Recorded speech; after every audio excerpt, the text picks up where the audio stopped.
Halo semuanya, kami dari kelompok 6 mata kuliah Manajemen Risiko, Prodi Manajemen dan Administrasi Logistik Sekolah Vokasi Universitas Diponegoro dengan dosen pengampu Dr. Nurul Imani Kurniawati, SEMM, ingin mempresentasikan ataupun menjelaskan mengenai hasil observasi manajemen risiko di Pegadaian. Sebelum kami mulai hasil observasi kami, perkenalkan, saya Dewa Kusuma Hardian dengan NIM akhir 100. Saya Juliano Ranabito dengan NIM 102. Saya Azhar Akhtar Zulfikar dengan NIM akhir 059. Saya Nina Kinurri dengan NIM akhir 083.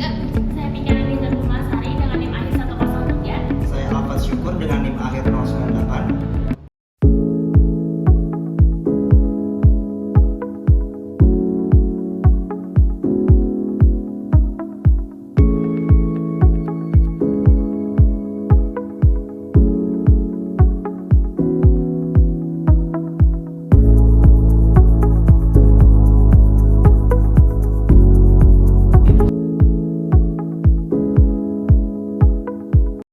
Baik, di sini saya akan menjelaskan mengenai profil dari Pegadaian. Pegadaian adalah salah satu badan usaha milik negara atau BUMN yang beroperasi di sektor jasa keuangan, khususnya berbasis gadai. Didirikan pada tahun 1901, Pegadaian memiliki misi utama untuk memberikan akses keuangan inklusif bagi masyarakat. Dengan tagline mengatasi masalah tanpa masalah, Pegadaian menawarkan berbagai solusi keuangan melalui produk dan layanan yang inovatif. Jadi Pegadaian memiliki lebih dari 4.000 outlet yang tersebar di seluruh wilayah Indonesia, menjadikan salah satu lembaga keuangan dengan jaringan terluas di Indonesia. Selain itu, Pegadaian juga telah memperluas akses layanan melalui platform digital.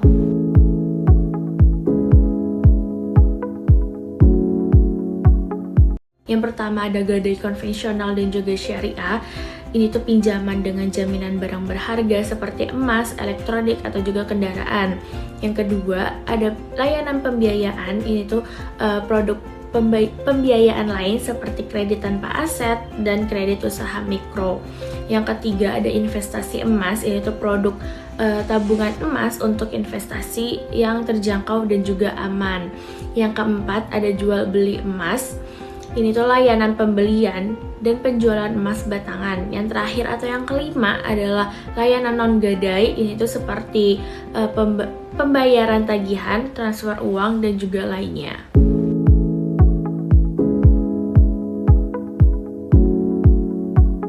Untuk visinya menjadi the most valuable financial company di Indonesia dan sebagai agen inklusi keuangan pilihan utama masyarakat. Untuk misinya, yang pertama, memberikan manfaat dan keuntungan optimal bagi seluruh stakeholder dengan mengembangkan bisnis inti. Yang kedua, memperluas jangkauan layanan UMKM melalui sinergi ultra mikro untuk meningkatkan proposisi nilai ke nasabah dan juga stakeholder. Yang ketiga, memberikan service excellent dengan fokus nasabah melalui yang pertama, bisnis proses yang lebih sederhana dan juga digital. Yang kedua, teknologi informasi yang handal dan mutakhir. Yang ketiga, praktek manajemen risiko yang kokoh. Yang terakhir, SDM yang profesional, berbudaya kinerja baik.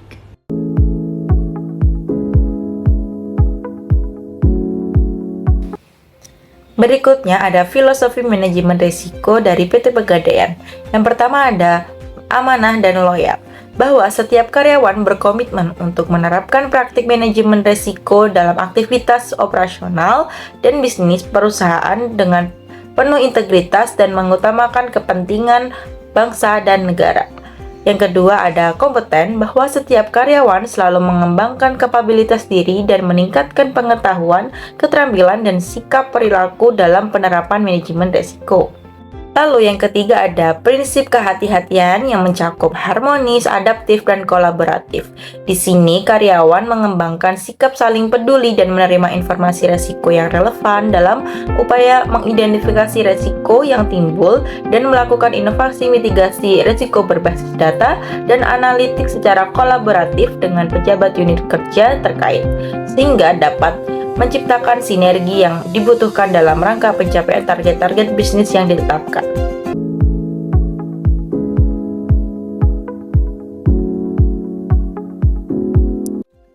Selanjutnya ada risiko-risiko yang dihadapi oleh PT Pegadaian. Yang pertama ada risiko pasar, yakni perubahan harga yang tidak dapat diprediksi. Perubahan harga seperti pada emas dapat terjadi secara tiba-tiba dan tidak dapat diprediksi. Hal ini disebabkan oleh beberapa faktor seperti faktor ekonomi, politik, dan sosial. Jadi, jika harga emas naik, maka harga taksiran barang jaminan juga akan naik. Dan jika terjadi penurunan harga emas, maka perusahaan Pegadaian harus menjual barang jaminan di bawah harga aslinya. Yang kedua adalah resiko kredit, yakni nasabah gagal bayar. Yang dimaksud di sini adalah bahwa nasabah tidak dapat memenuhi kewajibannya karena faktor ekonomi dari nasabah. Nah, dampak dari nasabah gagal bayar ini adalah kredit macet yang dapat mempengaruhi nilai rasio NPL dari perusahaan PT Pegadaian. Jika rasio tersebut tinggi, maka PT Pegadaian akan mendapatkan risiko kredit yang buruk sehingga profitabilitas dan reputasi dari perusahaan dapat menurun. Yang ketiga ada resiko teknologi informasi. Dalam konteks teknologi informasi di sini bahwa PT Pegadaian kemungkinan dapat mengalami terjadinya serangan cyber seperti peretasan dan malware.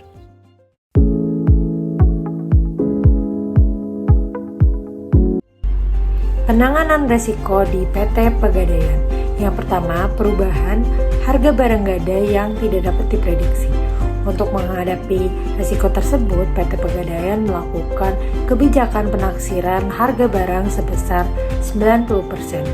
Yang kedua, ada risiko kredit atau nasabah gagal bayar. Untuk minimalisir risiko tersebut, pihak PT Pegadaian melakukan survei dengan prinsip 5C terhadap nasabah. Jika sudah terjadi gagal bayar, solusi dari PT Pegadaian melakukan jual barang jaminan dari nasabah untuk menutupi kewajiban utang. Selanjutnya ada resiko teknologi informasi. Jadi untuk menghadapi resiko tersebut, dari pihak Pegadaian ini memiliki tim IT yang selalu berkembang terus untuk minimalisir resiko terkait serangan cyber seperti peretasan dan malware yang dibantu oleh pihak eksternal.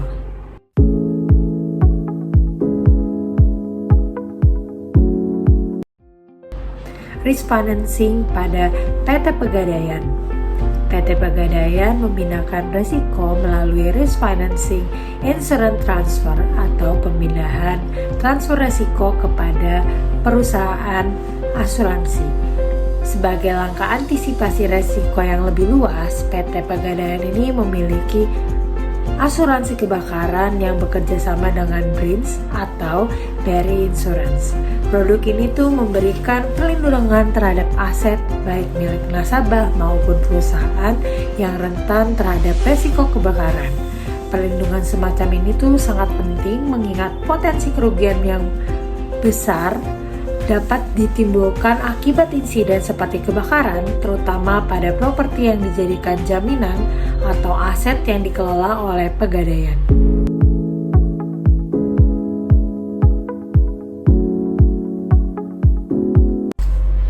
Penerapan manajemen risiko berbasis ISO 31000 pada PT Pegadaian.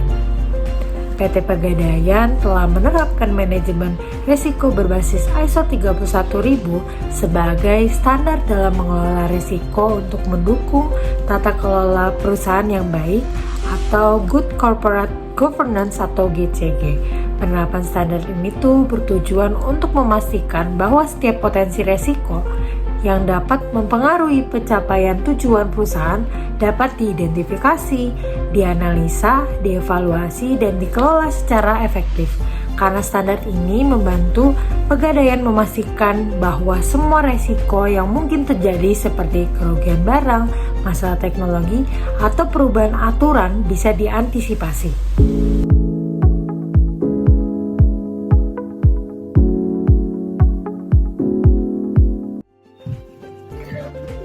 Baik, selanjutnya adalah mengenai struktur organisasi dari PT Pegadaian itu sendiri, di mana PT Pegadaian memiliki struktur di mana diketuai atau dipimpin oleh direktur utama yang membawahi beberapa bidang. Salah satunya adalah Direktur Manajemen Risiko, Legal, dan Kepatuhan dalam manajemen risiko, di mana direktur ini membawahi divisi-divisi terkait risiko, yaitu divisi risiko kredit dan asuransi, divisi manajemen risiko operasi dan korporasi, dan juga divisi legal serta divisi kepatuhan.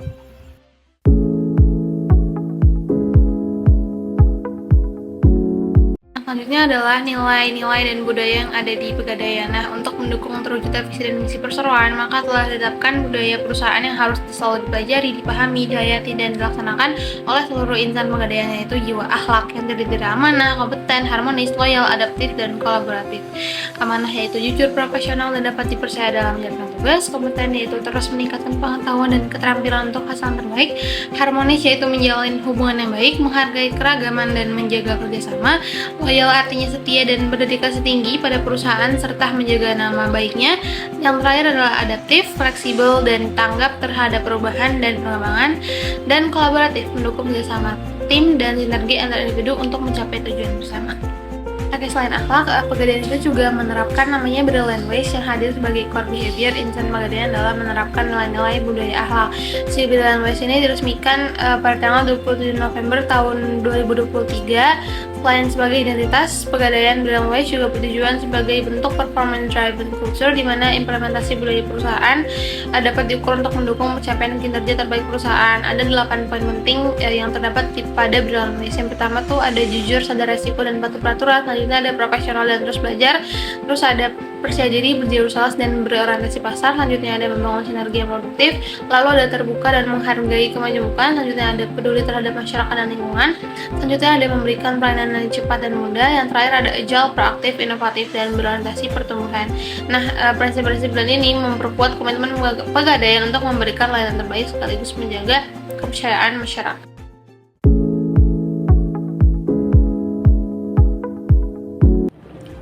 Baik, selanjutnya di sini saya ingin menjelaskan mengenai prinsip tata kelola dalam PT Pegadaian. PT Pegadaian mengakui pentingnya penerapan Good Corporate Governance atau GCG secara sistematis dan konsisten untuk mendorong perkembangan bisnis, akuntabilitas, dan nilai pemegang saham dalam jangka panjang, sambil tetap memperhatikan kepentingan stakeholders lainnya.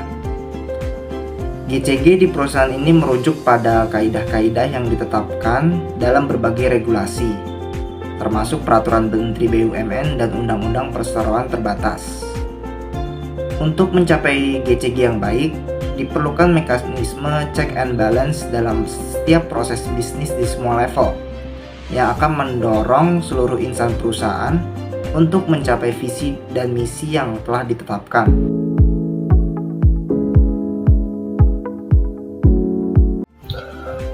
Baik, selanjutnya adalah kebijakan manajemen risiko Pegadaian, di mana perusahaan menerapkan manajemen risiko yang komprehensif untuk mendukung pertumbuhan berkelanjutan dan memberikan nilai tambah bagi pemangku kepentingan. Dengan evaluasi kebijakan yang adaptif terhadap kondisi terkini, kesadaran risiko ditanamkan di seluruh organisasi. Prinsip 3 lines of defense memastikan pengelolaan risiko yang efektif dengan first line, yang kedua adalah second line, dan yang ketiga adalah third line. Sekian video observasi dari kami. Wassalamualaikum warahmatullahi wabarakatuh.